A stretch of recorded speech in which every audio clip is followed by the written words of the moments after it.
তৃণমূলের পাপের ঘোড়া পূর্ণ হয়ে গেছে। শরীরে যখন বিষের পরিমাণ বেশি হয়ে যায় না, তখন তা নানা অসুখের মধ্যে দিয়ে ফুটে ওঠে। এখন তেমন ভাবে তৃণমূলের গা দিয়ে পচা গন্ধ বেরোচ্ছে। চাকরিহারাদের কান্না, সরকারি কর্মীদের ডিএ না পাওয়ার ক্ষোভ, প্রাথমিক শিক্ষকদের অনিশ্চয়তা, এসবের মধ্যে বড় পাপটা হয়ে গেছে কালীগঞ্জে ছোট্ট তামান্নার মৃত্যুতে।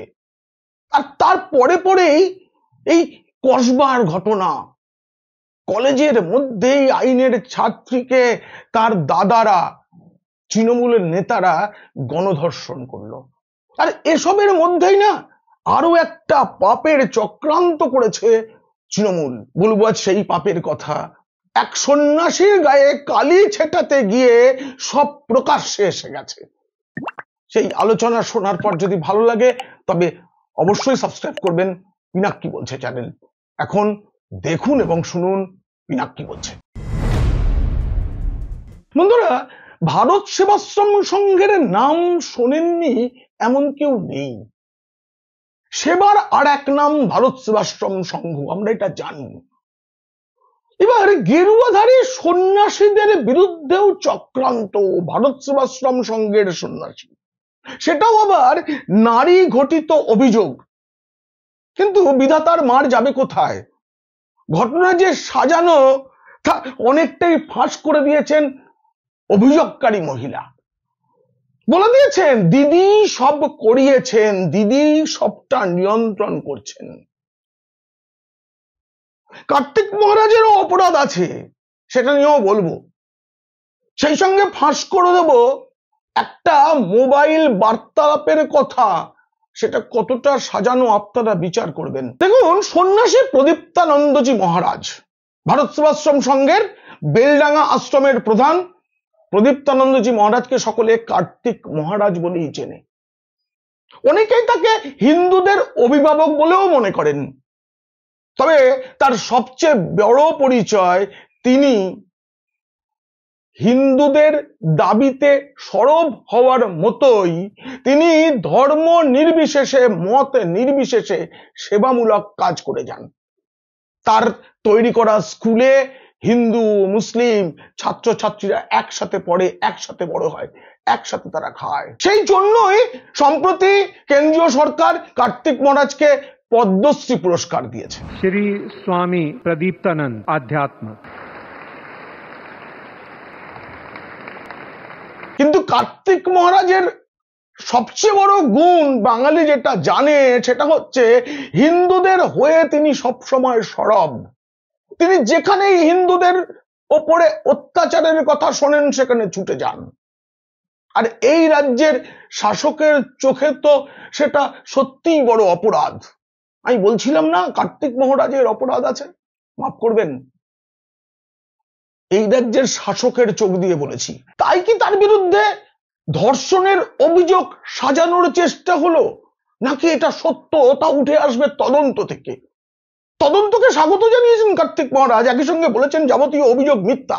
কিন্তু যে অভিযোগকারী মহিলা, তিনি কি বলছেন? ওই শুধু সাংবাদিকের সঙ্গে যোগাযোগ হয়েছিল প্রথমে, তারপরে আস্তে আস্তে উনি যা করার করেছেন। আমি জানি না কিভাবে কি থেকে কি হলো, আমি জানি না।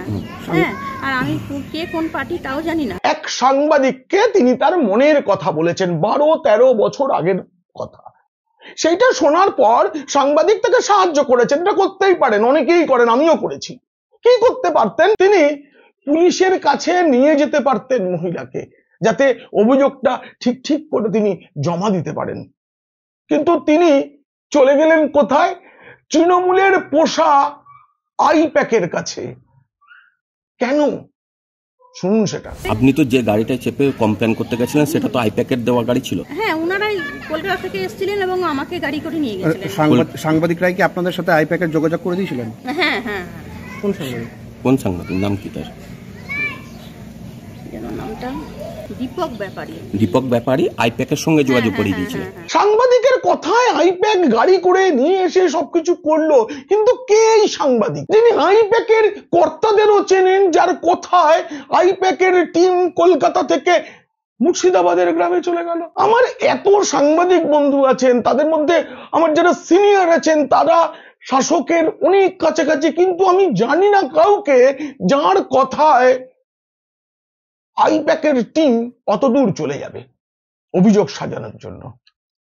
খোঁজ করলাম তিনি কে, ফেসবুকে তার ছবিতেই দেখি তিনি সাংবাদিক পরিচয় দিলেও তিনি নিজেও আবার সাংবাদিক বৈঠক করেন। কেন?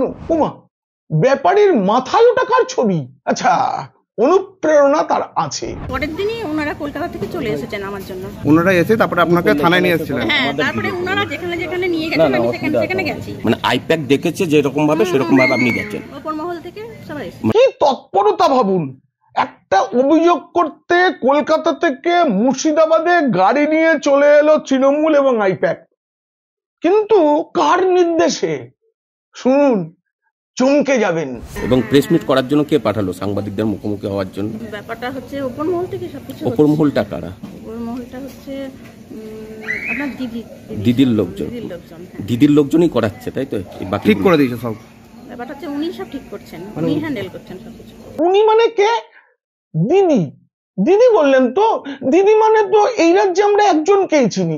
তাহলে কি আপনারা যার কথা ভাবছেন, আমি যার কথা ভাবছি, তিনি সেই দিদি? এত চাপের মধ্যেও তিনি এত সব নিয়ন্ত্রণ করেন? পরশুদিন থেকে হুট করে কলকাতা থেকে গাড়ি এলো এবং এসব ব্যাপারগুলো হুট করে হয়ে গেল। মানে এত তাড়াতাড়ি হবে আমি বুঝতেই পারিনি। কোন এমপি এমএলএ রা সহযোগিতা করছে? দুই একজনের নাম আমি কিছু ওগুলো বলতে পারবো না, সবাইকে তো আমি চিনি না, আর নাম জিজ্ঞাসা করি না। কোথাকার এমএলএ বা কিছু এমপি শোনেননি? না, সেটা বলতে পারছি না। কলকাতা থেকে এসেছেন এটাই বলবো। শুধু মুর্শিদাবাদের রয়েছে না বাইরের রয়েছে? হ্যাঁ, সব জায়গাকারই এটা রয়েছে।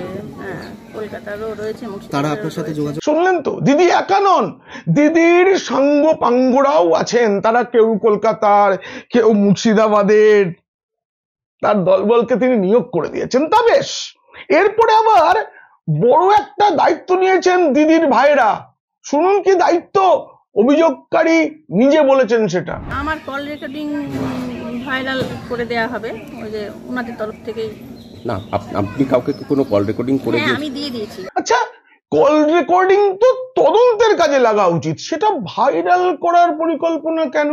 উনি বলে ফেলেছেন বেফাস।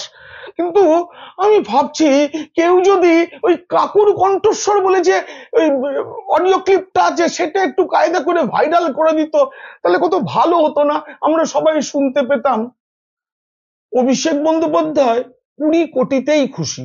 অভিযোগকারীর আরো একটা কথা শুনুন, চমকাবেন। কবেকার কল রেকর্ডিং এটা? ওটা সেই সময়কার 13-14 সালে। হ্যাঁ, তখন আপনি কি ফোন ব্যবহার করতেন? তখন আমি নোকিয়া ফোন ব্যবহার নোকিয়ার ওই ছোট ফোন? ছোট যে ওই ফোনে রেকর্ডিং হতো? হ্যাঁ, একটা রেকর্ডিং সিস্টেম ফোন ছিল। নোকিয়ার ওই ফোনে তো কোনো রেকর্ডিং সিস্টেম ছিল না? না, আছে না। ওই ফোনে আপনি যে নোকিয়ার ছোট্ট ফোন বলছেন, সাদা কালো ফোন আছে, সাদা ফোন যেটা। সেখানে কত মডেল? কত? এটা একটা মডেলটা মনে নেই, ফোনটা ওনাদের হাতে আমি তুলে দিয়েছি। কিন্তু সেই ফোনে তো কোনো রেকর্ডিং সিস্টেম থাকে না। আছে। আপনাদের মনে আছে কবে থেকে ফিচার ফোন মানে ছোট ফোনে কল রেকর্ডিং শুরু হলো? উনি যা অভিযোগ করেছেন সেটা জেনেছি 2013 সালের ঘটনা। এতদিন বাদে তিনি অভিযোগ করেছেন। কিন্তু আমি খোঁজ খবর করলাম নোকিয়ার ফোনের ওয়েবসাইট আমাকে দেখাচ্ছে, এই যে দেখুন, 2014 সালে প্রথম নোকিয়া একটি ফোন আনে যাতে কল রেকর্ড করা যায়, নোকিয়া 130। 2013 সালের ঘটনা বলে এটা জানা গিয়েছে, আর বলা হচ্ছে 2014 সালের ফোন। এর আগে যে ফোনে রেকর্ডিং করা যেত না তা নয়, সেটা কিছু থার্ড পার্টি অ্যাপ্লিকেশন মানে অ্যাপ কাজে লাগিয়ে করা যেত। কিন্তু একজন গ্রামের মহিলা, তার কথাবার্তা শুনে বোঝা যাচ্ছে তিনি কত সরল, যাকে এমন করে বোঝানো গেছে কার্তিক মহারাজের বিরুদ্ধে অভিযোগ করার জন্য, যিনি একটা সময় কার্তিক মহারাজের তৈরি ভারত সেবাশ্রম সংঘের স্কুলে শিক্ষিকার চাকরিও করেছেন। মহিলা কি এসব করতে পেরেছিলেন? আমার মনে প্রশ্ন। তবে তদন্ত হলেই সব জানা যাবে। তবে তার আগে অবশ্য শুনছি যে কল রেকর্ডিং ভাইরাল হবে, মানে যেটা পরিকল্পনা আর কি তৃণমূল এবং আইপ্যাকের। অভিযোগকারীদের শেষ বক্তব্যটা শুনতে হবে। এই বক্তব্যটা মানে শুনলে আপনারা বুঝতে পারবেন তিনি কিছুই জানেন না। তবে জানেনটা কে? এবার যা করার ওনারাই করবেন। যা কিছু করছে ওই আইপ্যাক মেনটেন করছে, তাই তো? অর্থাৎ পুলিশ প্রশাসনের উপর সম্পূর্ণ ভরসা। পুলিশ প্রশাসন, দিদির লোকজন মানে তৃণমূলের লোকজন, আর এবং আইপ্যাক। হ্যাঁ, এই যে অভিযোগকারী বারবার দিদি দিদি করছেন, আমি এবার সরাসরি বলছি, উনি কি দিদি বলতে মুখ্যমন্ত্রী মমতা বন্দ্যোপাধ্যায়ের কথাই বলছেন? তিনি উপরমহল, তার নেতৃত্বেই সব হচ্ছে, তার নির্দেশেই সব কাজ হচ্ছে? হতে পারে জানেন, কারণ কার্তিক মহারাজের উপরে মুখ্যমন্ত্রী মমতা বন্দ্যোপাধ্যায়ের পুরনো রাগ আছে। 2024 সালে তিনি একটি মঞ্চ থেকে ভারত সেবাশ্রম সংঘ, রামকৃষ্ণ মিশন সকলের বিরুদ্ধে সরব হয়েছিলেন, আর আলাদা করে কার্তিক মহারাজের বিরুদ্ধে। কার্তিক মহারাজ তিনি আমাদের এজেন্ট বসতে দেয়নি। দিদির কেন কার্তিক মহারাজের উপরে রাগ, সেটা আবার কার্তিক মহারাজ নিজে বারবার বলেছেন। তবে বিস্তারিত বলেছিলেন এবিপি আনন্দের একটা অনুষ্ঠানে, সেটা আপনাদের একবার শুনতে হবে। আজকে মুসলমান ভাইদের মসজিদের সামনে দিয়ে, রাস্তার ধারে মসজিদ, কোনো মসজিদের সামনে দিয়ে বাজনা যাবে না। আজকে তাজিয়া, আজকে মহরম, বাজনা বাজছে, অথচ হিন্দুর বিসর্জনের বাজনা বন্ধ হয়ে যাচ্ছে। মৃত্যু যাত্রীকে আমরা বড় হরিবল বলতে বলতে নিয়ে যাবো খোলকস্তার সহ, বন্ধ। এই প্রতিবাদ কার্তিক মহারাজ করছেন, এবং কার্তিক মহারাজ যতদিন বেঁচে থাকবে এর প্রতিবাদ অবশ্যই করবে। হুমায়ুন কবির যখন বলেন ভাসিয়ে দেব, তখন কোনো প্রতিবাদ হয় না। তার বিরুদ্ধে কার্তিক মহারাজ গলা তুললে তো হবেই। আর কার্তিক মহারাজ তো থেমে থাকার মানুষ নন।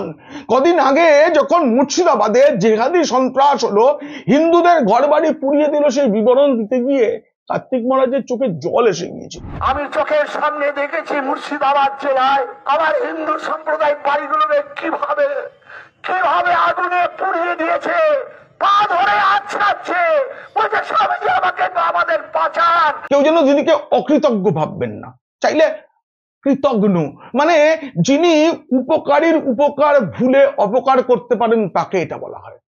কেন জানেন? প্রতি বছর গঙ্গাসাগর মেলা পরিচালনার দায়িত্ব পালন করেন ভারত সেবাশ্রম সংঘের সন্ন্যাসী এবং স্বেচ্ছাসেবকরা। রাজ্যের কোথাও বন্যা হলে সরকারের থেকে বেশি কাজ করে ভারত সেবাশ্রম সংঘ। কিন্তু 2022 সালে করোনার কারণে যখন গঙ্গাসাগর মেলা করা যাবে কি যাবে না একটা দ্বিধা তৈরি হয়েছে, হাইকোর্ট কি রায় দেবে সেই দিকে সবাই তাকিয়ে, তখন মুখ্যমন্ত্রী মমতা বন্দ্যোপাধ্যায় একটা সাংবাদিক বৈঠক করে যাবতীয় দায় চাপিয়ে দিয়েছিলেন ভারত সেবাশ্রম সংঘের উপরে, যারা প্রতি বছর তাকে সাহায্য করেন। তিনি বলেছিলেন যে ভারত সেবাশ্রম সংঘ জানিয়ে দিয়েছে করোনার জন্য তারা স্বেচ্ছাসেবক পাঠাতে পারবে না। এটা শোনার পরেই আমি খোঁজ খবর শুরু করি। তখন আমি আনন্দবাজারে চাকরি করি। আমি সেদিন খবর করেছিলাম যে ভারত সেবাশ্রম সংঘের সম্পাদক স্বামী বিশ্বাত্মানন্দজি তথা দিলীপ মহারাজ মমতা বন্দ্যোপাধ্যায়কে পাঠানো চিঠিতে ঠিক কি বলেছিলেন। তিনি জানিয়েছিলেন যে অনেক স্বেচ্ছাসেবকের অভিভাবকরা তাদের বাড়ি থেকে আসতে দিতে চাইছে না, কিন্তু আমরা প্রস্তুত, তা সত্ত্বেও আমরা প্রস্তুত। হাইকোর্ট যা বলবে, সরকার যদি গঙ্গাসাগর মেলা করে আমরা প্রস্তুত। কিন্তু দায়টা চাপিয়ে দিয়েছিলেন দিদি। আমি সেই দায় চাপানো যে বয়ান, সেটাকে শেষ কথা বলতে দিইনি, আমি দায় চাপাতে দিইনি। কিন্তু এখন দিদিকে ভুল ধরিয়ে দেবে কে? দীঘায় এই রথের রশি ধরে যিনি যখন টানছিলেন তখন তিনি পায়ে চটি পড়েছিলেন, এটাকে আমি পাপ মনে করি না। ওখানে ধাম বানানোর যে ঘোষণা, সেটা অবশ্য একটা পাপ। আবার বল খেলা, আবার কেউ কেউ বলছে বোমা ছোড়ার মতো করে উনি এই নারকেল ছুঁড়েছেন রথযাত্রার সূচনা করার সময়, নারকেলগুলো ফাটেনি, এটাকেও আমি পাপ মনে করি না। ভারত সেবাশ্রম সংঘের প্রতিষ্ঠাতা আচার্য স্বামী প্রণবানন্দজি মহারাজ বলে গিয়েছিলেন মহাপাপ কি। তিনি বলেছিলেন দুর্বলতা, ভীরুতা, কাপুরুষতা, সংকীর্ণতা, স্বার্থপরতা হলো মহাপাপ। যে পাপে আজ বাংলার হিন্দুদের একাংশ জর্জরিত, তাদের মধ্যে ভীরুতার কাপুরুষতা ভর করে রয়েছে, সংকীর্ণতা, স্বার্থপরতা তো আছেই। আচার্য প্রণবানন্দজি আরো বলেছেন, হিন্দুর বিদ্যা, বুদ্ধি, অর্থ, সামর্থ্য আছে, কিন্তু নেই সংহতি শক্তি। এই সংহতি চেতনা জাগিয়ে দিলে হিন্দু আবার জাগ্রত হবে। এই বাণীটাই প্রচার করে ভারত সেবাশ্রম সংঘ।